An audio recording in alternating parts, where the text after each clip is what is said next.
on s'intéresse aux familles. L'IFACEF, c'est l'Institut de formation et d'aide communautaire à l'enfant et à la famille. 2 volets, tout l'aspect formation, donc des formations de courte durée, des formations de longue durée, sur différents thèmes, sur la psychothérapie, sur la relation d'aide. Et l'autre volet, tout ce qui est service aux familles, donc la thérapie familiale, la thérapie conjugale, la thérapie individuelle. Ben voilà. On s'intéresse beaucoup au jeu aussi. On pense qu'en jouant, quand on est dans le plaisir, on est aidant. Nouveau, en tout cas, on en parle à peu près depuis 30-35 ans.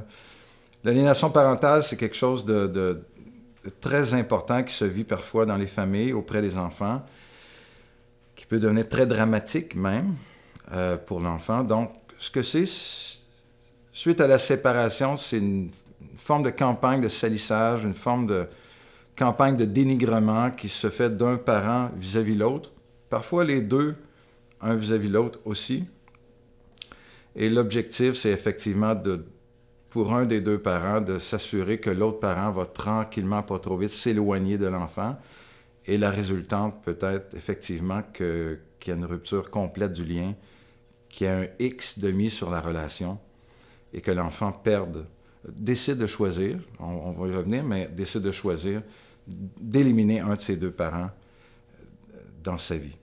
Donc une partie de soi-même, si on veut. Parce que finalement, les 2 parents, on a besoin des 2, on a besoin des... ouais. La source de l'aliénation parentale vient beaucoup de la séparation, du conflit de séparation, d'un conflit qui a perduré, d'un conflit qui s'est envenimé. Des fois, l'aliénation a débuté avant la séparation, des fois pendant, des fois après, souvent après. Et le but, si vous voulez, pas le but, mais la source, c'est cette colère-là, des fois de la vengeance, parce qu'il y a eu une perte. Hein. Un des 2 parents peut être fâché, déprimé, triste de s'être fait laisser, de s'être fait abandonner, en quelque sorte.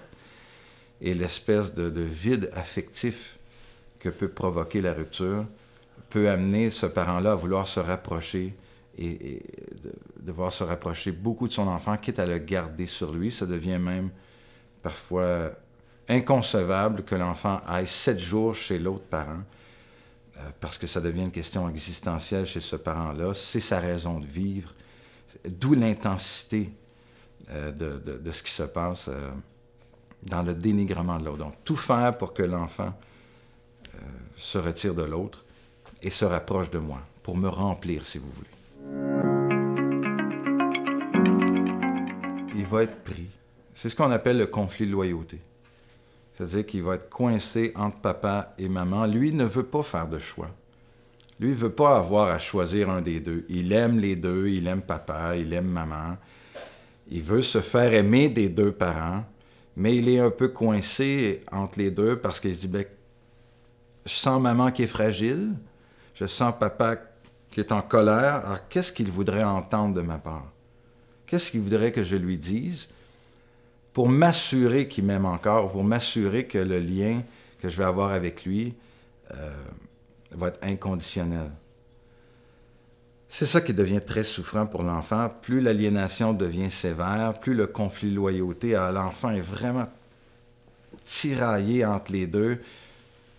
Plus l'aliénation va être forte, plus on va tirer et l'enfant est réellement pris entre les 2, ce qui lui amène une grande angoisse, une grande anxiété, parce que lui, il veut pas ça. Il veut pas avoir à choisir. Il veut pas... Il veut les 2. On va essayer de bien l'écouter. Et l'écouter, c'est pas nécessairement toujours l'écouter dans le mot à mot, mais on va essayer de le ressentir. Mais quand même, dans son discours, on va entendre, on va voir une espèce de rigidité de pensée. On va avoir ça. C'est noir ou c'est blanc. Il n'y a pas de nuance. C'est clivé. C'est tout bon, tout mauvais. Papa est tout bon ou maman est toute mauvaise ou l'inverse. Il n'y a pas d'entre-deux.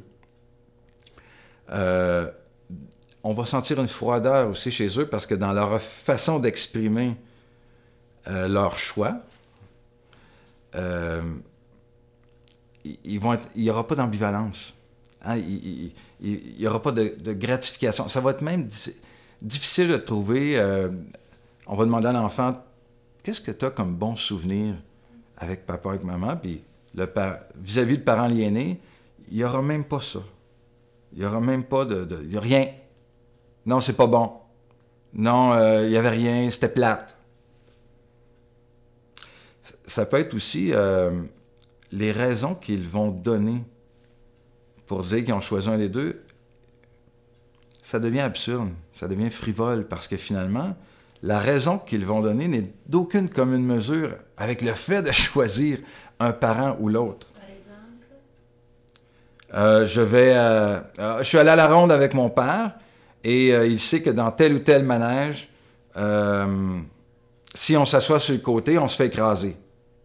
Ben, qui était assis sur le côté? C'est moi. Puis je me suis fait écraser. Donc, il a fait par exprès. Il m'a emmené au restaurant. Il le sait que j'aime pas ce restaurant-là. Il l'a fait exprès. Ah, vous voyez que c'est comme les raisons qui sont données. On ne rejette pas un parent pour ça. Il va se porter mieux en apparence. Parce que, étant pris dans le conflit de loyauté, à partir du moment où l'enfant fait un choix, qui choisit un clan, qui choisit... c'est sa façon à lui de se sortir du conflit de loyauté, parce que la tension, l'angoisse d'être pris entre les deux, de jouer au caméléon, de dire qui veut savoir quoi, qu'est-ce que je dis, qu'est-ce qu'elle veut entendre, ça devient tellement intense qu'à un moment donné, c'est invivable. Et l'enfant, par le choix qu'il va faire, va se sortir, comme on disait tout à l'heure, du conflit de loyauté. Mais par le fait même, la tension va tomber. L'intensité va tomber. Il va se remettre à sourire. On va dire de lui qu'il est plus présent à l'école, qu'il est moins en opposition, qu'il a retrouvé sa joie de vivre. Il serait bien facile à ce moment-là de dire, ben voilà, maman était inadéquate, papa était inadéquat parce que depuis qu'il ne le voit plus ou qu'il ne la voit plus, il va mieux. Alors que dans la réalité, il a quand même mis un X sur une partie de soi-même, soit papa ou soit maman. Donc, en apparence, il va nous paraître mieux, ce qui déjà va parfois sécuriser des intervenants ou toute personne qui serait autour en disant « on a fait le bon choix ». Mais c'est arrivé quand même quelquefois à l'IFACEF que des jeunes nous disent, des jeunes qu'on a aidés à 10, 11, 12 ans, qu'on a revus adultes, qui nous disent « ben, je t'en voulais. J'étais vraiment en colère après toi. Mais en même temps, j'étais content que tu vois ce que je vivais pour vrai, en arrière de ce que je montrais. » Et ce que l'enfant montrait, c'est effectivement tout ce qui était de l'ordre du lavage du cerveau. Donc, ses idées à lui, ses pensées à lui, ses désirs à lui, ça fait un bout de temps qu'ils sont inexistants parce que finalement, il a pris le discours emprunté de quelqu'un d'autre, soit de papa ou de maman. Ben, on essaie d'être vigilant parce que sachant que c'est un discours, je pense qu'il faut bien évaluer au départ.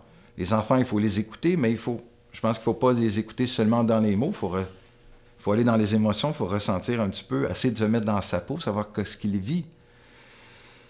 Mais si on fait une bonne évaluation et qu'on a un doute qu'il pourrait y avoir de l'aliénation parentale, bien effectivement, on ne pourra pas l'écouter dans le mot à mot parce que, comme je disais un petit peu auparavant, bien, ce n'est pas son discours à lui.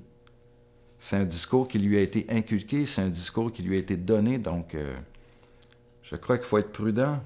Et on est dans un moment où, effectivement, on écoute beaucoup dans le mot à mot les enfants. Et je pense qu'il faut être prudent, puis se reculer et d'essayer de comprendre davantage ce que l'enfant vit dans... C'est ce que nous, on aime faire à l'IFACEF, c'est-à-dire d'essayer de comprendre l'enfant dans sa globalité, dans son environnement complet.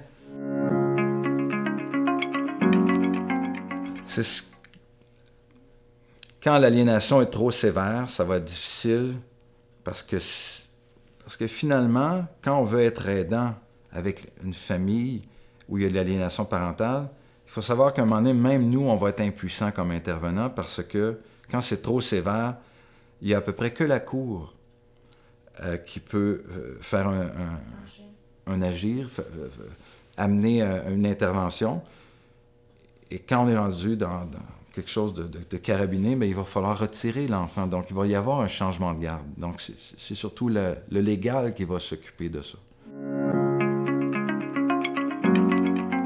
La majorité du temps, il est de bonne foi. Il est convaincu qu'il est le mieux placé pour répondre aux besoins de son enfant et qu'il n'y a personne d'autre sur cette terre qui ne comprend mieux son enfant que lui-même. Donc, si on faisait de la connotation positive, on dirait c'est un très bon parent. C'est un très, très bon parent. C'est un trop bon parent parce que finalement, en voulant être très bon parent, il veut répondre à tous les besoins. Donc, toute l'émancipation, l'autonomie que l'enfant doit prendre, il ne peut pas la prendre parce que finalement, l'enfant sent très bien qu'il doit répondre aux besoins du parent aliéné, donc de le sécuriser, de rester près de lui, près d'elle.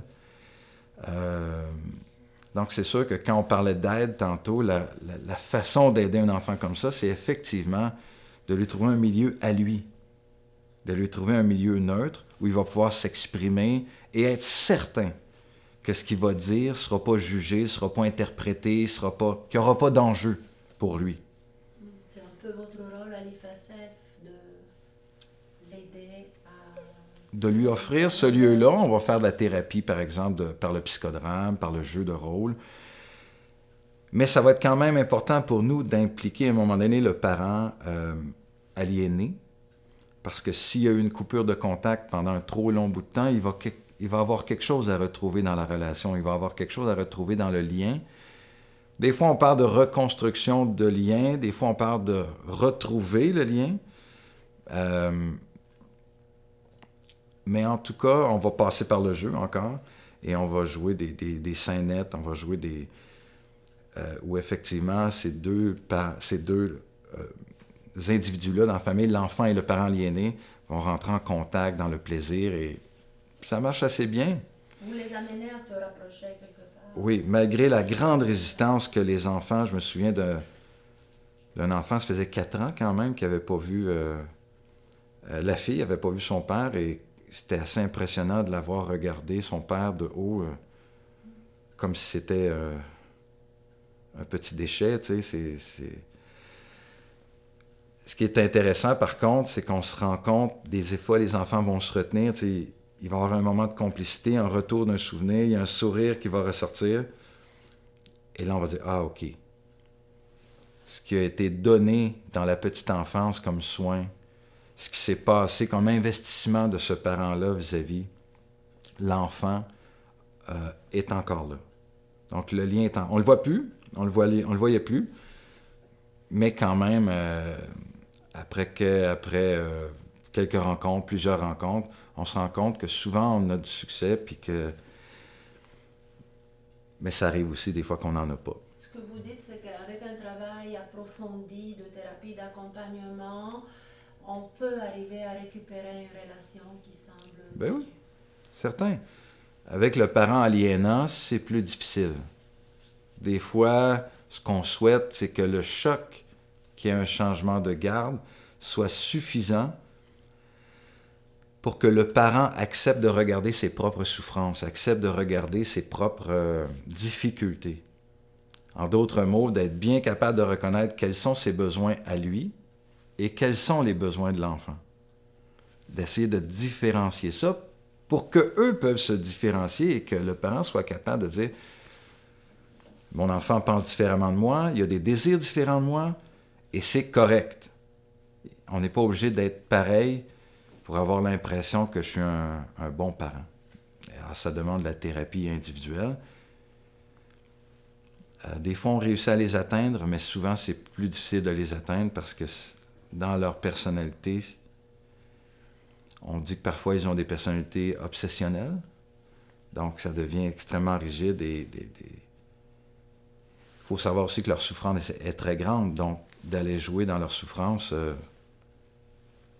c'est souvent des parents qui sont bien vus aussi, hein? Socialement, dans la société, c'est souvent des parents qui sont très, très bien vus, qui passent pour des bons parents. Et c'est des bons parents, en quelque sorte. Mais c'est très difficile pour eux d'avoir le recul pour bien différencier les besoins.